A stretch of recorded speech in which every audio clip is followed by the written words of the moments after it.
Selamat bertemu lagi ya kita dalam diskusi mengenai Kampus Merdeka kali ini ya, dalam rangka merayakan Hari Pendidikan Nasional 2 Mei kita. Pada hari ini saya akan coba mengutip tentang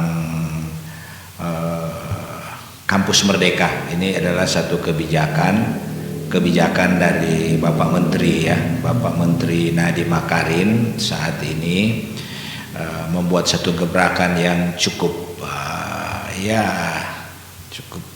menurut saya sih cukup sedikit mengejutkan, karena kita selama ini sudah terbuai dengan kondisi atau sistem pembelajaran yang selama ini sudah kita laksanakan, dan tentunya itu sudah banyak menghasilkan manusia-manusia atau sumber daya manusia yang baik ya. Dan sekarang ini Bapak Menteri yang baru, Pak Nadiem, ya membuat satu kebijakan yang saya kira ini tentu ini challenge, satu hal yang sangat menarik, yang menjadi challenge, tantangan ya bagi kita sebagai pelaku pendidikan dan tentu masyarakat yang tentu akan merasakan dampak daripada setiap kebijakan yang baru. Nah, sejauh mana tentang kebijakan Kampus Merdeka ini dan kesiapan para pelaku-pelaku pendidikan dan tentu termasuk masyarakat, itu yang akan kita bahas ya. Kita akan coba lihat sejauh mana apa sih yang disebut Kampus Merdeka. Khususnya kita kan ini sedang merayakan Hari Pendidikan Nasional. Nah, Hari Pendidikan Nasional ini adalah momentum kita untuk melihat atau mengevaluasi lagi sistem pendidikan nasional kita di Indonesia. Apakah perlu ada perubahan atau bagaimana? Memang selama ini juga ada perubahan sih lewat kurikulum ya. Kita tahu ada berbagai kurikulum yang sudah banyak ditawarkan, dan sampai sekarang ini kurikulum berbasis kompetensi. Nah, menteri yang baru ini yang memang backgroundnya punya pengetahuan bagus di dalam digital ya, kapasitasnya dalam sebagai orang yang paham betul tentang bagaimana satu proses pendidikan dengan memanfaatkan atau memanfaatkan instrumen digital ya.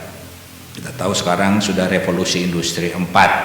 Nah, sekarang apa yang menjadi tantangan dunia pendidikan ke depan? Apakah kita akan stuck atau kita tetap bergelut dengan sistem pendidikan yang model lama ya, yang selama ini kita jalankan, atau kita akan coba melihat tentang ide atau yang menurut saya ini satu ide yang baik, satu terobosan yang cukup berani, dan tentu ini kalau kita pahami dengan baik dan benar, saya kira ini ada satu langkah maju ke depan ya untuk memberikan sumbangsi bagi dunia pendidikan di Indonesia.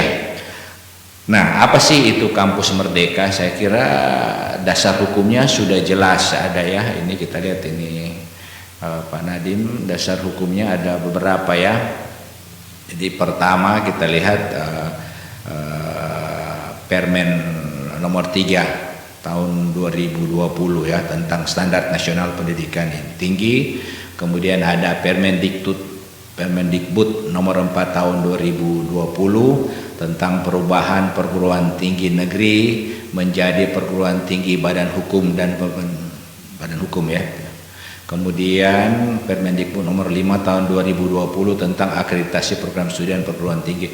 Ini beberapa dasar hukum yang membuat kita atau ide Kampus Merdeka ini dimunculkan kan. Nah, memang, apa sih itu Kampus Merdeka?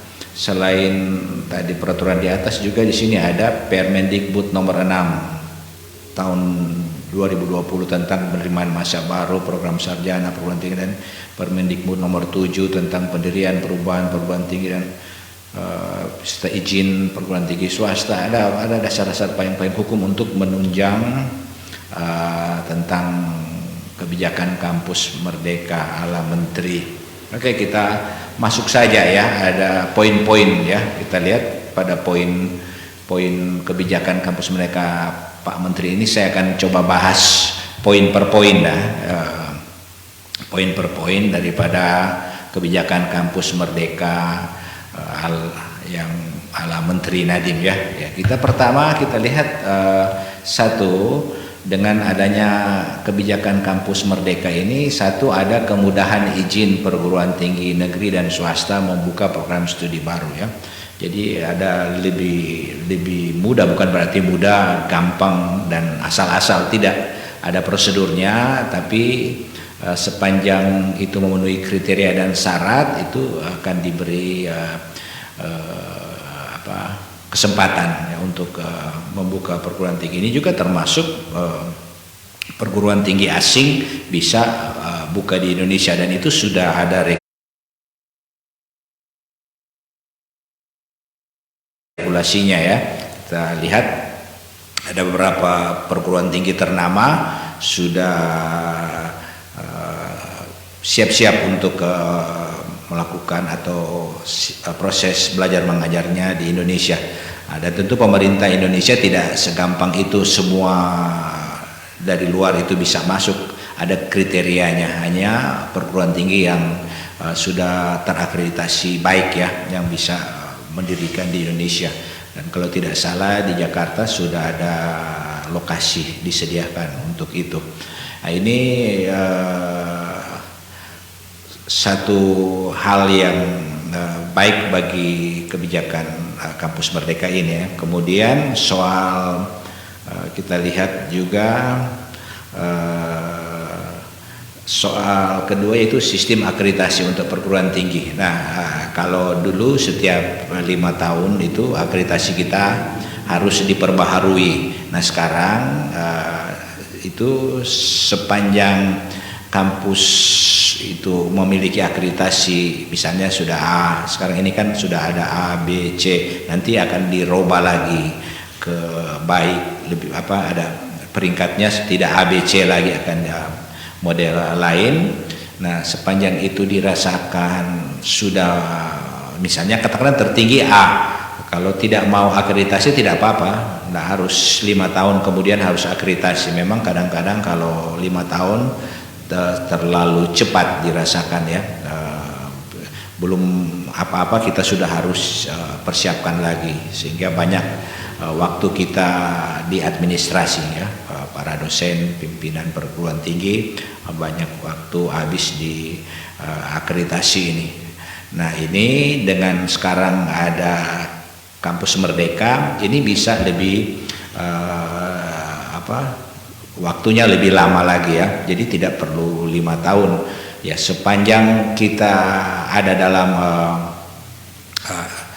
sistem atau mengikuti regulasi yang berjalan dengan kredibilitasnya itu baik, yaitu tetap bisa diberi kewenangan untuk menggunakan terus ya. Itu sudah berjalan ya sekarang ini, dan tentu ini satu hal yang baik bagi dunia kampus ya.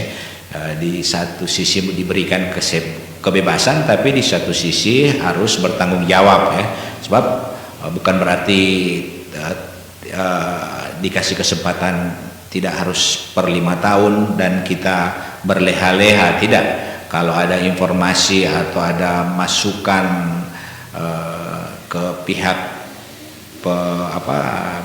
penanggung jawab akreditasi ini, bahwa ini sudah tidak benar sistemnya pendidikannya, proses belajar mengajarnya sudah tidak sesuai, nah itu bisa dievaluasi dan bisa diturunkan nilainya. Jadi bukan berarti gampang ya, tapi paling tidak ini challenge bagi dunia pendidikan, bahwa sepanjang kita menjaga kualitas mutunya, maka kita bisa memegang predikat yang sudah kita capai itu ya. Kita tahu sekarang ini kita untuk akreditasi perguruan tinggi di Indonesia ada BAN-PT.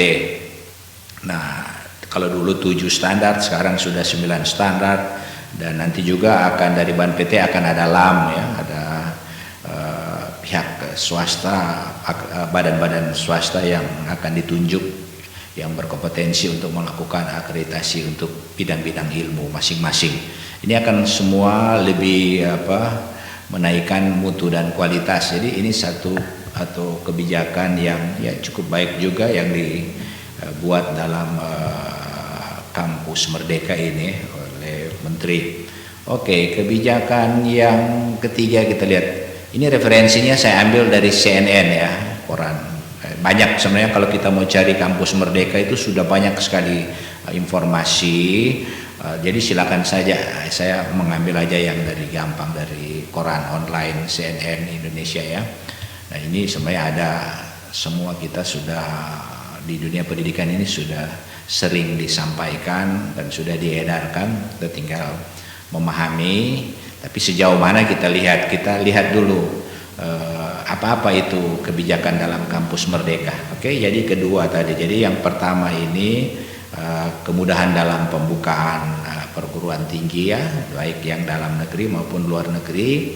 Kemudian sistem akreditasinya itu tadi sudah saya jelaskan. Sekarang yang ketiga ya, ketiga ini kemudahan kampus negeri jadi badan hukum. Jadi kita tahu di dunia pendidikan kampus universitas negeri ya, itu ada tiga sekarang ini ya. Pertama yang yang paling standar ya, kemudian kedua badan layanan umum, ketiga adalah badan hukum. Nah, ini untuk tiga tingkatan model atau sistem daripada universitas negeri itu. Jadi dari model pertama itu Satker, kemudian BLU dan BH. Secara singkat saya ingin jelaskan. Jadi kalau Satker tentu baik dari segi administrasi dan lain sebagainya itu ada terutama keuangan itu tentu ada keterbatasan dalam pengelolaannya. Nah, naik ke tingkat BLU itu badan layanan umum itu dalam pengelolaan keuangan itu sudah lebih fleksibel lagi. Nah, tentu lebih fleksibel dari Satker ya, perguruan tinggi negeri model Satker ya. Nah, kemudian yang lebih bebas lagi adalah badan hukum ya. Ketiga ini adalah sistem pengelolaan perguruan tinggi negeri ya. Nah sekarang dari Satker, BLU ke PTNBH ini kalau dulu memang mungkin harus hati-hati atau tidak segampang itu untuk misalnya dari Satker naik ke BLU, kemudian dari BLU ke BH. Nah sekarang diberi kemudahan, mau Satker, BLU atau dari BLU mau langsung ke BH itu ada kemudahan ya. Dimana kalau BH kita tahu kita lebih otonom dalam pengelolaan keuangan dan akademik ya. Tapi tetap semua itu harus bertanggung jawab, bukan berarti tiga sistem ini kalau se-BH orang seboleh atur sendiri segala-galanya, tidak. Tetap semua ada pertanggungjawaban, ada pemeriksaan, ada akuntabilitasnya tetap harus dilakukan dari pengelola perguruan tinggi negeri. Ini tiga sistem ini, dan ini dengan kampus Merdeka lebih dipacu ke atau menjadi badan hukum. Artinya apa? Universitas berbadan hukum diberi otoritas untuk kelola swadaya. Jadi kita lebih berusaha menjalankan perguruan tinggi dengan melakukan usaha-usaha sendiri, baik pengelolaan keuangannya ya. Itu yang kelebihan daripada BH. Tapi tentu kalau kita mau masuk ke perguruan tinggi badan hukum ya memang kita harus profesional. Coba bayangkan kita harus cari duit sendiri untuk membayar tenaga-tenaga yang kita, misalnya tenaga dosen, kita bisa tambah ya, kita bisa ambil profesional yang di luar sebagai PNS, tapi dia swasta, tapi kita yang bayar gitu. Perguruan tinggi yang bayar, perguruan tinggi BH yang bayar. Nah kalau di Satker kan itu belum bisa ya, itu ada tapi dosen luar biasa atau apa ya. Tapi kalau di BH itu bisa kita meng-hire dosen itu tanpa harus pegawai negeri dan kita bayar. Kemudian kita bisa melakukan usaha-usaha ya, usaha-usaha untuk menjalankan atau menambah income generate untuk pengelolaan administrasi daripada perguruan tinggi yang berbentuk badan hukum itu. BLU juga demikian, tapi BLU lebih terbatas daripada BH ya. Badan hukum lebih punya otoritas lebih. Nah, ini satu atau kebijakan ketiga daripada Kampus Merdeka ya, dari Pak Menteri.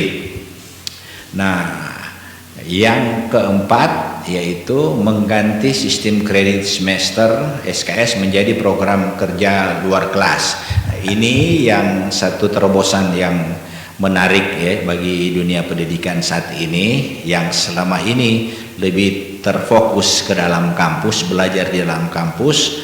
Kita tahu yang model kurikulum yang model lama, mahasiswa itu hanya keluar kampus hanya waktu kerja praktek dan KKN. Secara formal ada dalam kurikulum, walaupun di dalam mata-mata pelajaran tertentu ada praktek kuliah lapangan ya.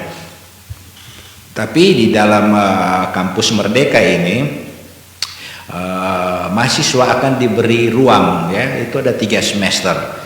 Jadi 2 semester itu dia bisa kontrak kredit di luar kampus. Jadi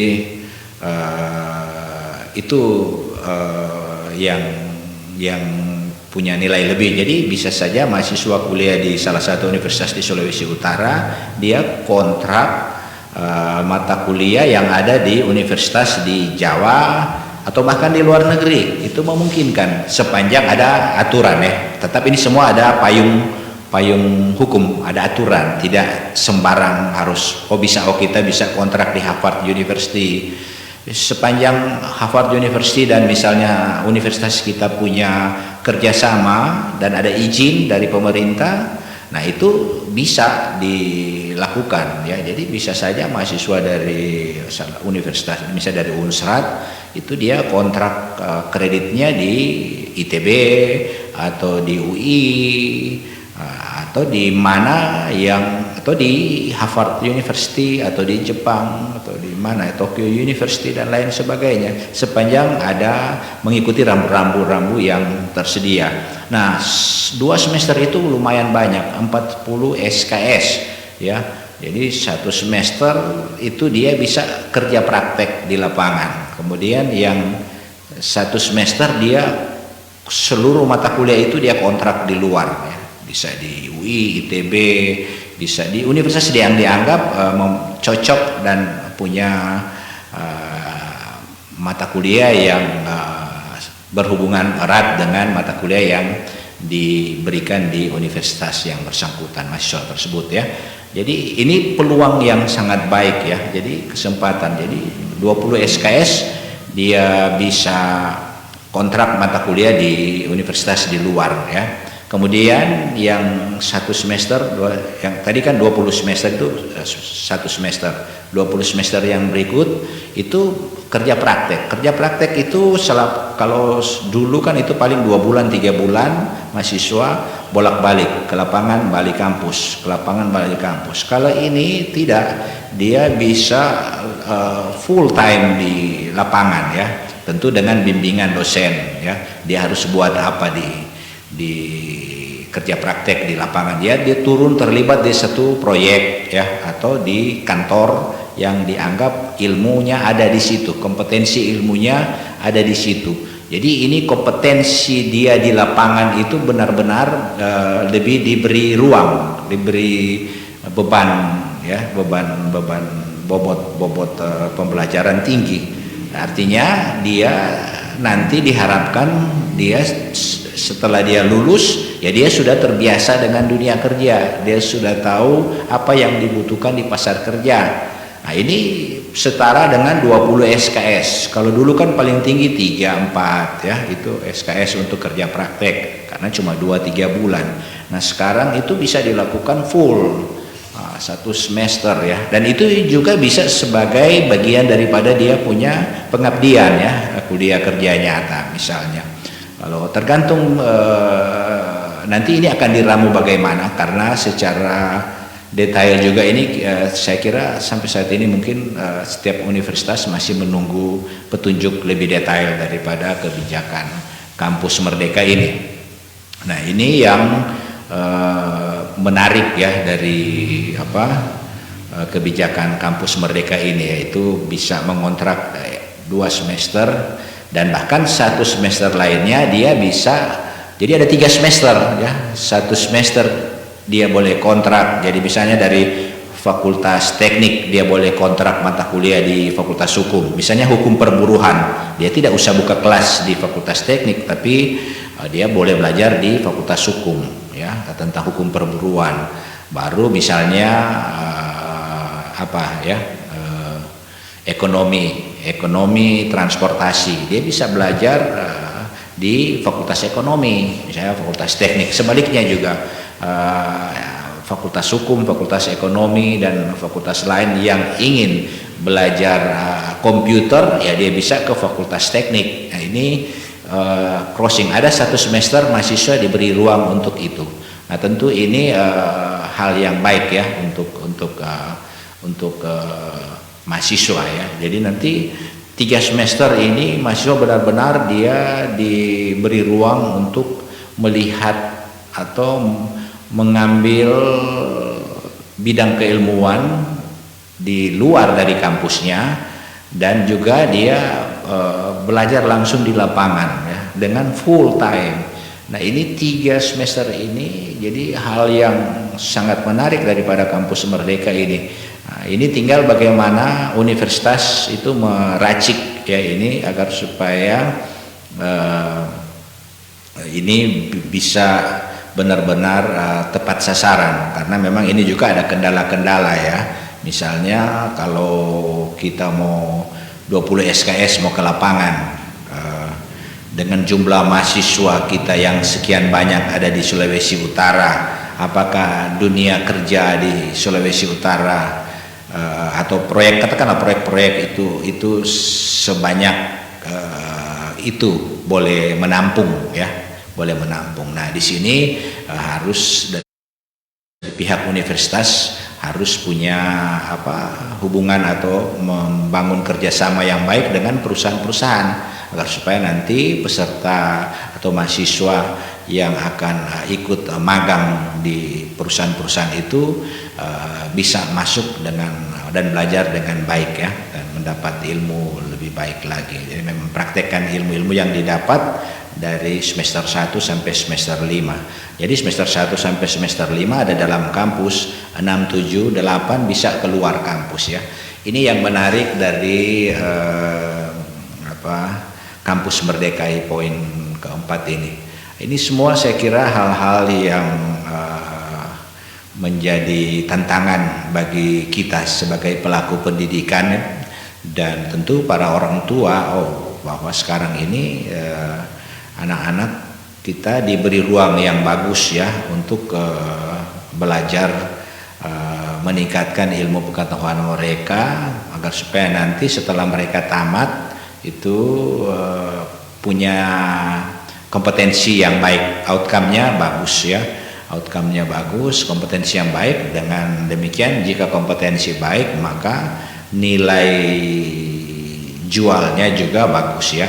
Walaupun dalam beberapa survei yang kami lakukan ya, sarjana kita di Indonesia, dan saya lihat juga dari beberapa universitas besar melakukan survei, memang sarjana kita masih setelah tamat itu fresh graduate itu masih dibayar setara dengan hampir mendekati UMP ya. Ini tentu jadi satu keprihatinan.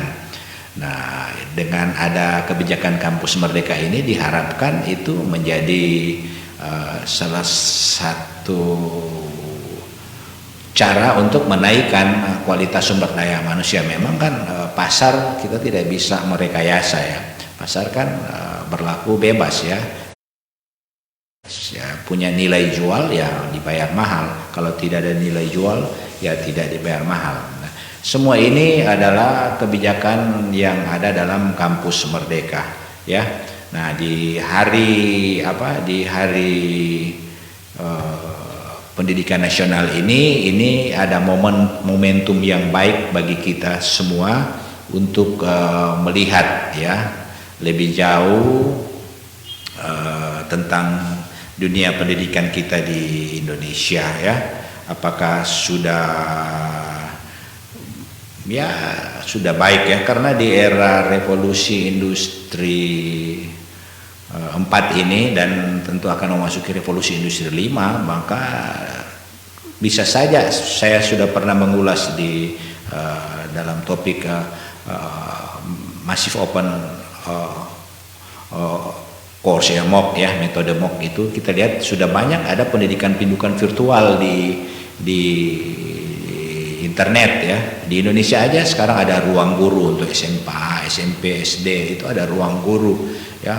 Ada macam-macam yang sudah menawarkan course-course yang yang memberikan sertifikat kompetensi, dan jarak waktunya cukup singkat ya, tidak lebih dari 1 tahun sudah bisa mendapatkan satu kompetensi yang dibutuhkan di pasar kerja. Nah, sementara kita di dunia kampus 8 semester, jadi sekitar 4 tahun kita harus belajar semua, padahal ada kompetensi yang dibutuhkan di pasar yang tidak memerlukan waktu lama untuk belajar, tidak perlu 4 tahun dia sudah bisa mendapat kerja, karena ini ditunjang oleh perusahaan-perusahaan besar ya. Kita tahu Google, Microsoft dan lain sebagai, Alibaba, mereka merekrut tenaga kerja tidak melihat lagi ijazah, tapi langsung pada kompetensi. Yang diukur adalah kompetensi. Nah, ini juga jadi tantangan di dunia pendidikan. Apakah kita masih akan bergelut dengan sistem pendidikan yang lama, di mana pasar kerjanya ini sudah semakin praktis dan memang benar-benar kompetensi yang dibutuhkan itu yang dibayar ya. Nah, ini adalah salah satu terobosan dari Bapak Menteri kita ini, yang memang orang yang paham tentang dunia digital, tentang era revolusi 4.0. ini coba memberikan satu tawaran yang menarik. Nah, sekarang kalau kita lihat di perguruan tinggi seperti kami dari Forum Dekan Teknik Indonesia, kita sepakat untuk menunjang kebijakan menteri ini ya. Tinggal menunggu teknisnya bagaimana, dan saya kira universitas yang ada di Indonesia termasuk di Sulawesi Utara, Unsrat juga sudah berbenah ya, pimpinan Unsrat sudah berbenah untuk siap-siap melaksanakan kebijakan daripada Menteri Pendidikan yang baru ini, Kampus Merdeka. Kira itu sudah dilakukan.